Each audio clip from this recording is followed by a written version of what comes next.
संविधान का, Indian constitution का आईएएस, पीसीएस और सभी कॉम्पिटिटिव एग्जाम के लिए सबसे इम्पोर्टेंट जो टॉपिक होता है, प्रीवियस क्लासेस में हम लोगों ने प्रीएम्बल पार्ट 1, पार्ट 2 पर बात की, जो सबसे अधिक क्वेश्चन पूछा जाता है वो जो टॉपिक है वो संविधान का पार्ट 3 फंडामेंटल राइट, मौलिक अधिकार से क्वेश्चन पूछा जाता है। किसी भी कॉम्पिटिटिव एग्जाम के 60 to 70% क्वेश्चन इससे पूछे जाते हैं और हर एग्जाम के लिए इंपॉर्टेंट है। बड़ा ध्यान से समझिएगा, कॉम्प्लेक्स है टॉपिक, लेकिन अगर ध्यान से सुनेंगे तो ये पूरी तरह आपको समझ में आ जाएगा। तो प्रीएम्बल, प्रस्तावना, अगर संविधान को ध्यान से देखें तो संविधान का स्टार्ट हुआ प्रीएम्बल से, प्रस्तावना के द्वारा बताया गया, जो हम आपको प्रीवियस वीडियो में समझाए भी हैं। उसके बाद पार्ट 1 संघ व उसके राज्य क्षेत्र, भाग 2 नागरिकता और भाग 3 मौलिक अधिकार या फंडामेंटल राइट। तो किस तरह से ये जोन आ रहा है उसको समझिए। अगर कॉन्स्टिट्यूशन को आप के क्रोनोलॉजी को समझेंगे तो सबसे पहले बताया गया है आपको प्रीएम्बल, प्रस्तावना दिया गया, फिर भाग 1 संघ व उसके राज्य क्षेत्र, मतलब बाउंड्रीज क्या होगी, भाग 2 सिटीजनशिप, वहां कौन से लोग रहेंगे और उनको कौन कौन सा अधिकार दिया जाएगा, क्या अधिकार दिया जाएगा।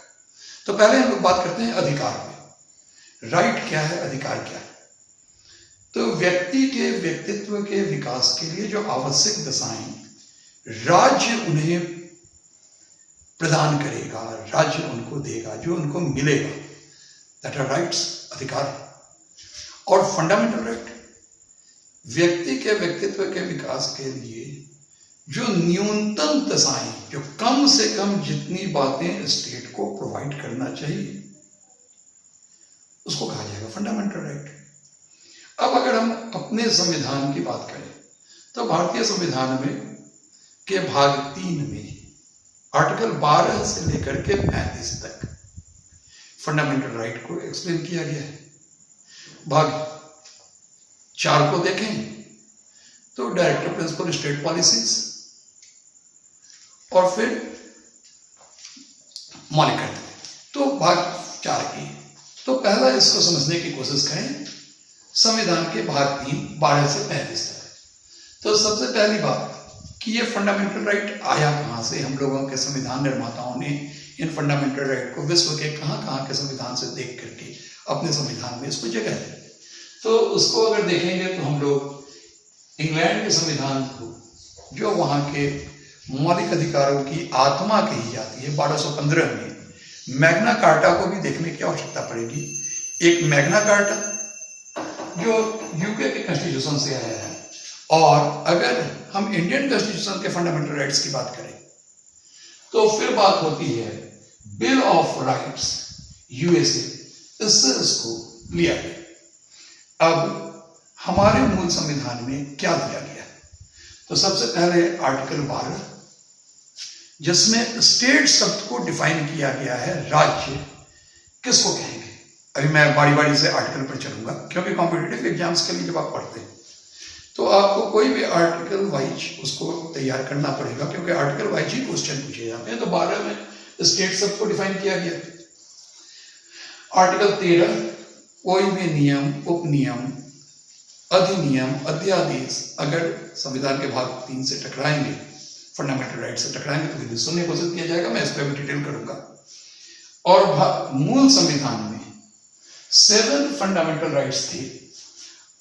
आर्टिकल 14 से लेकर 18 तक समानता का अधिकार, आर्टिकल 19 से लेकर के 22 तक स्वतंत्रता का अधिकार, आर्टिकल 23 और 24 शोषण के विरुद्ध अधिकार, राइट अगेंस्ट एक्सप्लॉयटेशन, आर्टिकल 25 से 28 धार्मिक स्वतंत्रता का अधिकार, आर्टिकल 29-30 शिक्षा और संस्कृति का अधिकार, आर्टिकल 32 संवैधानिक उपचारों का अधिकार। मूल संवैधानिक संविधान में हम लोगों को 7 अधिकार दिए गए थे, 7 राइट्स थे। राइट टू प्रॉपर्टी भी था, जिसे 44वें संवैधानिक संशोधन के द्वारा 1978 में हटा दिया गया। हटा करके उसको लीगल राइट के श्रेणी में आर्टिकल 300 में डाल दिया गया। Article 19(1)(f) and article 31।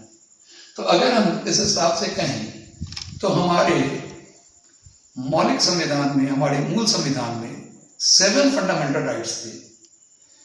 वर्तमान स्थिति में संपत्ति के अधिकार को, चूंकि हम लोगों ने उसको हटा दिया है संवैधानिक 44वें संवैधानिक संशोधन के द्वारा 1978 में उसको लीगल राइट की श्रेणी में लाया गया है, तो उस स्थिति में अभी हमारे पास वर्तमान समय में 6 मौलिक अधिकार हैं। समानता का अधिकार, स्वतंत्रता का अधिकार, धार्मिक स्वतंत्रता का अधिकार, शिक्षा और संस्कृति का अधिकार और उसके अलावा संवैधानिक उपचारों का अधिकार। फिर से मैं एक बात को दोहरा दूं, आर्टिकल 14 से 18, from article 14 to 18 right to equality, article 19 to 22 right to freedom, article 23 and 24 right against exploitation, article 25 and to 28 right to freedom of religion, article 29, 30 cultural and educational rights, article 32 right to constitutional remedies. अब यहाँ पे जब हम लोग बात करेंगे, अब जब हम लोग यहाँ चर्चा करेंगे, तो यहाँ पे जब हम चर्चा करते हैं तो सबसे पहले हम यहाँ पर बहुत सारी बातें किया मैंने आपको बताया लीगल राइट। तो पहले अधिकार पे हम लोग चर्चा करें कि किस तरह से आपके संविधान में अधिकार वर्णित है, अधिकार कौन सा मौलिक अधिकार क्या होगा, ये अधिकार क्या होगा, लीगल राइट्स क्या होगा। तो सबसे पहले हम लोग बात करें तो संविधान को अगर हम देखते हैं, जैसा मैंने आपसे पहले भी कहा था कि आर्टिकल वाइज पढ़ना है, तो सबसे पहले आर्टिकल 12 में ये कहा गया है, आर्टिकल 12 में ये कहा गया है कि स्टेट में कौन कौन से लोग आएंगे, स्टेट किसको कहेंगे। यहां ये ध्यान देने की बात है, कॉम्पिटिटिव एग्जाम के बच्चे समझ लें कि आर्टिकल 12 में भी स्टेट शब्द को डिफाइन किया गया और आर्टिकल 36 में भी स्टेट शब्द को डिफाइन किया गया। भाग 3 फंडामेंटल राइट एंड भाग 4 राज्य के नीति निर्देशक तत्व, directive principle of state policies. और दोनों में सबसे पहले यह बताया गया है कि ये राइट जो प्रोवाइड किया जाएगा तो स्टेट प्रोवाइड करवाएगा ये राइट, और स्टेट किसको कहा जाता है। अब 12 और 36 दो जगह स्टेट को क्यों डिफाइन किया गया, क्योंकि आर्टिकल 12 में जो स्टेट की शब्द की व्याख्या की गई वो किया गया है ओनली फॉर पार्ट 3, यहां ध्यान देंगे, और आर्टिकल 36 में जो स्टेट शब्द को कहा गया है वो कहा गया है only for directive principle of state policy. तो सबसे पहले 12 में बताया गया स्टेट क्या है। तो स्टेट को अगर हम देखते हैं, केंद्र की सरकार, केंद्र में एग्जीक्यूटिव लेजिस्लेचर, राज्य की एग्जीक्यूटिव लेजिस्लेचर प्लस लोकल सब गवर्नमेंट, जितने भी इसमें नगर पालिका, नगर निगम, पंचायती राज, ये जो का जो कंसेप्ट है, तो लोकल सब गवर्नमेंट LSG, तो ये हो गया। और उसके अलावा अदर इंस्टीट्यूशनल्स जिसमें कॉर्पोरेशन, निगम, जिसमें गवर्नमेंट का पैसा लगा हुआ है, जो पब्लिक इंटरेस्ट का कार्य कर रहे हैं, सारे लोग स्टेट की श्रेणी में आएंगे। तो आर्टिकल 12 स्टेट सबके वर्णन। आर्टिकल 13 ये फंडामेंटल राइट के पहले एक्सप्लेन किया गया है कि ये फंडामेंटल राइट देगा कौन और किस तरह के इसके नेचर होंगे। तो आर्टिकल 13 में कहा गया है कि कोई भी नियम, उपनियम, विधि, अधिनियम, कोई भी नियम सरकार के द्वारा बनाया गया यदि फंडामेंटल राइट से टकराएगा, फंडामेंटल राइट के विरोध में जाएगा, तो उसे विधि शून्य घोषित कर दिया जाएगा, उसका कोई अस्तित्व नहीं रहेगा। अब यहां पे दो तरह के आर्टिकल्स की बात की जा रही है, इसको ध्यान दें। Article 13(1) and article 13(2). आर्टिकल 13(1) बड़ा ही अनोखा व्यवस्था है हमारे संविधान में। संविधान निर्माण के पूर्व की भी सारे नियमों में अगर पूर्व घोषित कोई नियम, संविधान बनने के पहले का कोई नियम, अगर वो भी फंडामेंटल राइट से टकराएगा तो उसको भी विधि शून्य घोषित किया जाएगा। अर्थात पहले के कुछ नियम चल रहे हैं और आर्टिकल 13(2) संविधान निर्माण के बाद अगर कोई भी नियम बनाया जाएगा और वो फंडामेंटल राइट से टकराता है तो उसको विधि शून्य घोषित कर दिया जाएगा। अब यहां ध्यान देंगे कि फंडामेंटल राइट में अल्पीकरण का भी एक सिद्धांत है, अर्थात कि कुछ कुछ विपरीत परिस्थितियों में इन फंडामेंटल राइट्स को, कुछ राइट्स को निलंबित भी किया जा सकता है, कुछ राइट्स को हटाया भी जा सकता है। ध्यान देकर के देखें, जैसे आर्टिकल 352, 356 और 360, राष्ट्रीय आपातकाल, नेशनल इमरजेंसी, युद्ध, बाह्य आक्रमण की दिशा में। 356 राष्ट्रपति शासन, राज्यों में लगता है। 360 वित्तीय आपातकाल, जो सौभाग्यशाली हैं कि नहीं लगा है अभी तक। तो 352, 356, 360 या इमरजेंसीज के समय में कुछ अधिकारों को निलंबित किया जा सकता है। 19 को निलंबित नहीं किया जा सकता है, जीवन की स्वतंत्रता नहीं छीनी जा सकती है। कुछ केसेस में 21 के भी कुछ स्थिति को नहीं निलंबित किया जा सकता, लेकिन उसके अलावा फंडामेंटल राइट चाहे तो निलंबित किए जा सकते हैं। एंड दूसरी बात कि चाहे गवर्नमेंट चाहे तो फंडामेंटल राइट को अगर जन कल्याण के स्थिति में न हो, संविधान की आत्मा की स्थिति में न हो, तो उस स्थिति में उसको चाहे तो लीगल राइट में भी कन्वर्ट किया जा सकता है। जैसे कि संपत्ति के अधिकार को, यहां आप देखें, आर्टिकल 31 से हटा करके आर्टिकल 19(1)(f) में जो संपत्ति का अधिकार है उसको हटा करके आर्टिकल 300 में डाल करके लीगल राइट्स के रूप में डाला गया। अर्थात 12 में स्टेट सब गवर्नमेंट, 13 में सामान्य परिस्थिति में कोई भी नियम, उपनियम, अधिनियम अगर संविधान के फंडामेंटल राइट से टकराएंगे तो उसको विधि शून्य घोषित कर दिया जाएगा। और मैंने आपको पहले भी बताया कि मूल संविधान में 7 जो है सो मौलिक अधिकार थे। वर्तमान में समानता का अधिकार, स्वतंत्रता का अधिकार, शोषण के विरुद्ध अधिकार, धार्मिक स्वतंत्रता का अधिकार, शिक्षा और संस्कृति का अधिकार और संवैधानिक उपचारों का अधिकार, यही 6 अधिकार अभी हमारे फंडामेंटल राइट्स में हैं। अब यदि हम इसको आर्टिकल वाइज डिफाइन करते हैं तो आज का जो क्लास है वो आपके लिए बड़ा इंपॉर्टेंट है, क्योंकि सबसे इंपॉर्टेंट जो फंडामेंटल राइट है वो जो खुद आर्टिकल 14 से लेके 18 तक में फैला हुआ है। हम लोग बारी बारी से इन आर्टिकल्स पर बात करेंगे और देखेंगे इस समानता के अधिकार को कि किस तरह से इसको संविधान में वर्णित है, क्या क्या लिमिटेशंस है, क्योंकि बहुत ज्यादा क्वेश्चंस इन आर्टिकल से पूछे जाते हैं। तो सबसे पहले हम लोग बात करते हैं यहां पे आर्टिकल 14। इस आर्टिकल 14 का 2 पार्ट है। फर्स्ट इक्वलिटी बिफोर लॉ और दूसरा equality, equal protection of law. अब यहां पर समझिए कि एक ब्रिटिश दार्शनिक डायस कानून के समक्ष समानता, इक्वलिटी बिफोर लॉ, ये डायसी का कथन है, हमेशा आता है। किसके द्वारा है? तो डायसी। कोई भी व्यक्ति चाहे वो कितना भी बड़ा हो, कितने भी ऊंचे पद पर हो, कितना भी नीचा हो, सबके लिए सारा कानून समान है। लेकिन साथ में अब जो हम लोगों के यहां आता है, अमेरिकन जो कंसेप्ट आ गया है, इक्वल प्रोटेक्शन ऑफ लॉ, अर्थात कानून सबों को समान प्रश्रय देगा, समान रूप से सबों की सुरक्षा करेगा।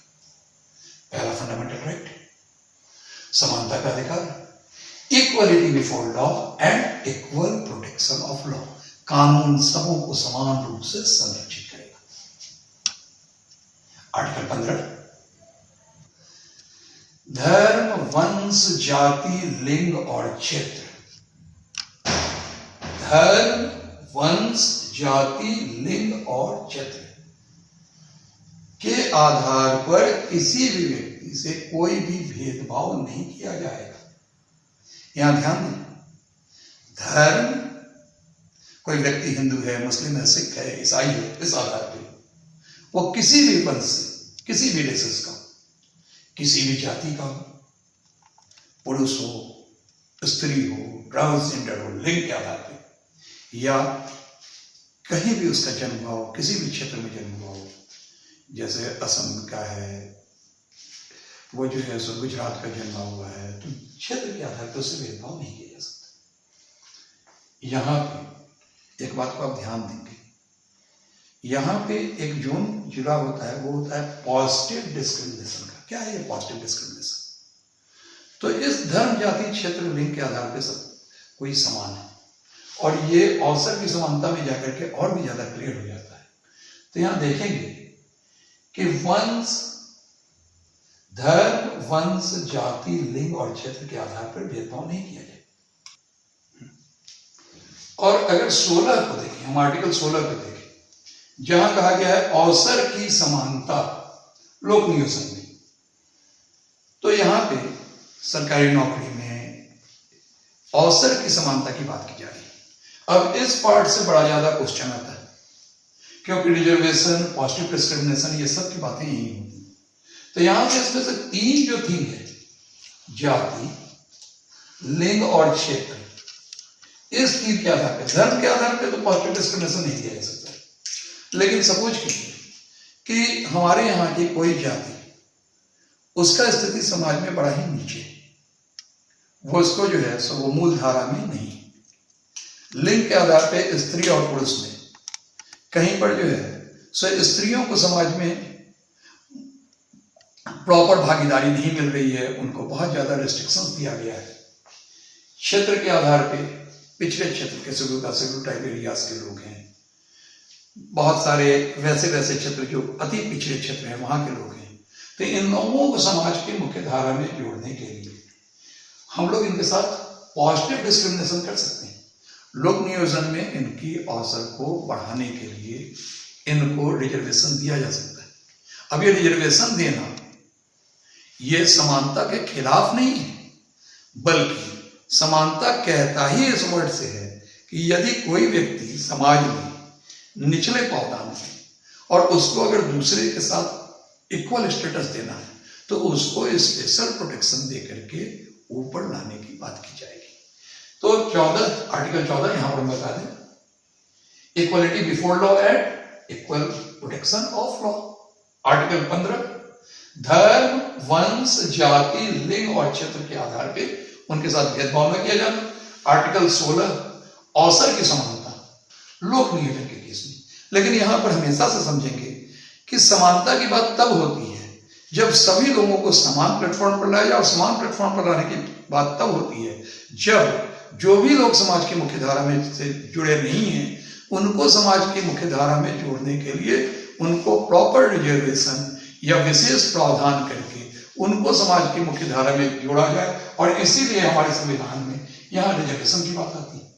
अब बात आ जाती है आर्टिकल 15 और 16 के बाद आर्टिकल 17। तो आर्टिकल 17 की जब हम बात करते हैं तो यहां पर आता है एबोलिशन ऑफ अनटचेबिलिटी, अर्थात आर्टिकल 17 अस्पृश्यता का अंत, एबोलिशन ऑफ अनटचेबिलिटी।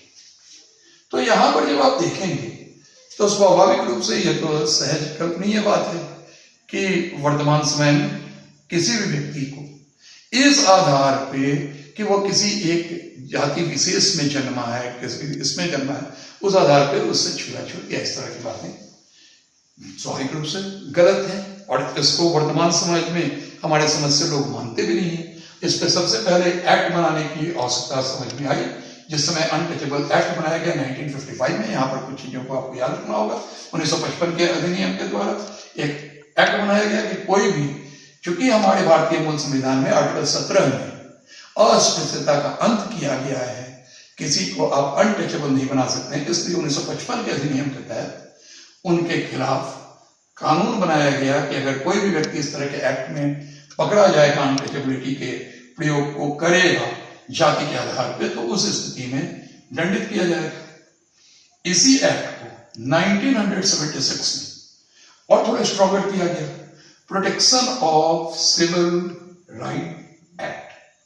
इस एक्ट को और थोड़ा स्ट्रॉन्गर किया गया 1976 में, और अभी 1985 में, 1989 में जो SC/ST एक्ट आया है, ये सारे एक्ट की आवश्यकता पड़ी है आर्टिकल 17 के एबोलिशन ऑफ अनटचेबिलिटी से। तो यहां पर 17 को याद करेंगे, समझेंगे अस्पृश्यता का अंत, और अस्पृश्यता के अंत के साथ 3-4 अधिनियमों को भी याद करने की कोशिश करेंगे। 1955 के अनटचेबिलिटी एक्ट को, 1976 के protection of civil right act को, SC/ST एक्ट 1989 को और रूल्स ऑफ 1985 को। तो ये स्थिति। अब अंतिम जो मौलिक अधिकार है आपका राइट टू इक्वलिटी के अगेंस्ट में, तो वहां पर जो है सो वो आ जाता है आर्टिकल 18। इसके द्वारा एबोलिशन ऑफ टाइटल, मतलब किसी भी तरह का कोई भी व्यक्ति के साथ किसी भी तरह की उपाधि नहीं रहेगी।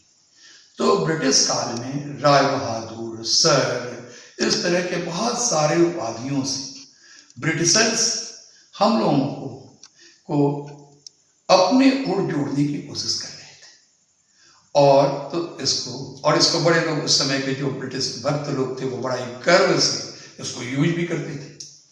तो यहां पर हमारी समानता के तहत कोई भी व्यक्ति किसी भी तरह की उपाधि अपने नाम के आगे, सर, राय बहादुर, इस तरह की बातें नहीं लग सकता है, उसको एबॉलिश कर दिया गया। लेकिन यहां पर 3 बातों को ध्यान में रखना। टाइटल हटा दिया गया, कोई टाइटल नहीं रखेगा। लेकिन अगर कोई नेशनल अवार्ड मिल गया तो अब उसको पद्म भूषण, पद्मश्री मिल गया तो वो टाइटल रखेगा या नहीं? ये अवार्ड है, इसको टाइटल की तरह यूज नहीं करना है। हाँ, नाम के बाद लगाया जा सकता है। नेशनल अवार्ड को नाम के बाद लगाया जा सकता है। नेशनल अवार्ड का जो यूज होगा वो नाम के बाद उसका प्रयोग किया जा सकता है। हाँ, एजुकेशनल जो उनके डिस्टिंक्शन हैं, जैसे कोई प्रोफेसर हो गया, डॉक्टर हो गया, तो उसको आप लगा सकते हैं। आर्मी के, इसको आप जो है नाम के पहले भी यूज कर सकते हैं। आर्मी का कोई डिग्री है, रैंक है, जैसे सर्विस का रैंक है, जैसे कर्नल, ब्रिगेडियर, तो इसको भी आप यूज कर सकते हैं। लेकिन किसी भी स्थिति में विदेशों के द्वारा दिए गए जो टाइटल्स हैं उसको अंत कर दिया गया। अब अगर अभी हाल फिलहाल में आपने देखा था कि कुछ लोगों को विदेश जाने पर टाइटल भी मिल जाता है, निशान पाकिस्तान मिल गया था। तो वैसे स्थिति में अगर टाइटल मिलता है तो राष्ट्रपति से उस टाइटल को लेने की पूर्वानुमति लेनी, उसके बाद जो है सो अनुमति लेनी पड़ती है, तभी आप उसको ले सकते हैं। तो यहाँ पर ध्यान देंगे। तो अब क्या स्थिति है, यहाँ पर समानता के अधिकार को देखेंगे। तो अब यहाँ पर जो है सब पूरे क्लास को समाप्त करते हैं, और क्योंकि क्लास बहुत लंबा हो गया है, इसलिए समानता के बाद स्वतंत्रता के अधिकार पर एक दूसरा क्लास आएगा। तो ये काफी लंबा क्लास हो गया था, तो इस क्लास को यहीं तक समाप्त करते हैं। अब देखते हैं यहाँ पर फंडामेंटल राइट, संविधान के भाग 3, आर्टिकल 12 से लेकर के 35। 12 में स्टेट सब को डिफाइन किया गया। 13 में यह बताया गया कि कोई भी नियम, उपनियम अगर फंडामेंटल राइट से टकराएगा तो उसको विदेशों में घोषित कर दिया जाएगा। उसके बाद संविधान के 7 मौलिक अधिकारों की बात की गई। उसमें से एक मौलिक अधिकार को लीगल राइट, संपत्ति के अधिकार को लीगल राइट में कर दिया गया। वर्तमान समय में 6 मौलिक अधिकार, और 6 मौलिक अधिकार में हमने समानता के अधिकार पे चर्चा की। उसमें article 14 equality before law, equal protection of law. Article 15 धर्म, वंश, जाति, लिंग और क्षेत्र के आधार पर कोई भेदभाव नहीं करना। आर्टिकल 16 अवसर की समानता, लोक नियोजन के केस में ध्यान देंगे। यहां पर जो है सो रिजर्वेशन की बात होगी, यहां पर जो है सो पॉजिटिव डिस्क्रिमिनेशन की बात होगी। आर्टिकल 17 अनटचेबिलिटी का अंत। यहां पर 3 एक्ट याद करना है आपको, 1955, 1976 और 1989 का एसटी एक्ट, और आर्टिकल 18 एबोलिशन ऑफ टाइटल। लेकिन इसमें आपको यहां ध्यान देना होगा, थोड़ा सा ध्यान देना है आपको। नेशनल अवार्ड के केस में एजुकेशनल डिस्टिंक्शन के क्षेत्र में, रैंक के क्षेत्र में, यहाँ ये ध्यान देंगे कि जो अवार्ड्स हैं, नेशनल अवार्ड है, उसको नाम के बाद लगाना है, जबकि आप प्रोफेसर या कर्नल इस तरह की चीजों को नाम के पहले लगा सकते हैं। विदेश से अगर कोई उपाधि मिलती है या विदेश से कोई पुरस्कार मिलता है तो उसको अनुमति लेना पड़ेगा। बहुत बहुत धन्यवाद। क्लास काफी लंबा हो गया, नेक्स्ट क्लास में इसके बारे में एक्सप्लेन करेंगे। Thank you.